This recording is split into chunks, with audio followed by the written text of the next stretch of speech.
কিরে তুই বসে আছিস কেন? ডিউটিতে যাবে না? আমি কি আমার জন্য বসে আছি? বসে তো তোর জন্য।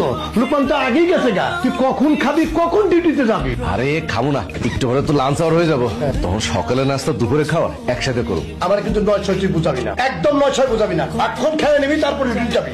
তাহলে 1 মিনিট দাঁড়া।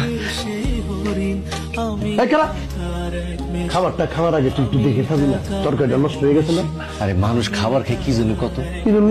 পেট ভরছে কিনা এইটা হলো বিষয়, কি দিয়ে খাচ্ছি কি খাচ্ছি সেটা বিষয় না। আসুন অত কথা কওয়ার সময় নেই, তাড়াতাড়ি খেয়ে ডিউটিতে যাইতে হবে, নালে যাই কি দেখবো জানিস, আমাকে আগে সবাই কাজে চলে গেছে। কাম কাজ ফলাই দিয়ে হঠাৎ শুয়ে পড়লি মানে? ভালো লাগতেছে না রে, গত 2 দিন ধরে না হান্নান আমার ফোন ধরে না, বউ বাচ্চা হান্নান কারোর লাগে তো কথা কইতে পারতেছি না।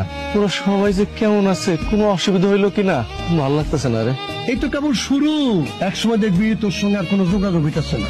তোর টাকা পয়সা সবকিছু তোর ভাইয়েরা আত্মসাৎ করছে। আরে ভাই বোনেরা এটাই করে, এটাই ওদের ধর্ম।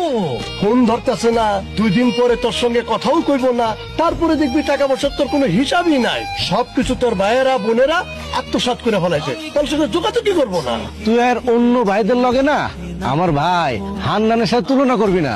হান্নান আমার কথায় ওঠে আর বসে, আরে আমার ভাই আমার ছাড়া তো কোনো কাজই করে না, আমার জানায় সব কাজ করে। আসলে ওই পোলাটা খুবই সরল সোজা, ওর ভিতরে কোনো প্যাঁচগোছ নাই। আসলে আমি তোরে বুঝাইতে পারবো না রে, এই দুনিয়ায় দিতে পারলে ভালো আর না দিতে পারলেই খারাপ, কেউ কাউরে বুঝাইতে পারবো না। এটাই দুনিয়ার নিয়ম, সবাই স্বার্থপর, সবাই স্বার্থপর।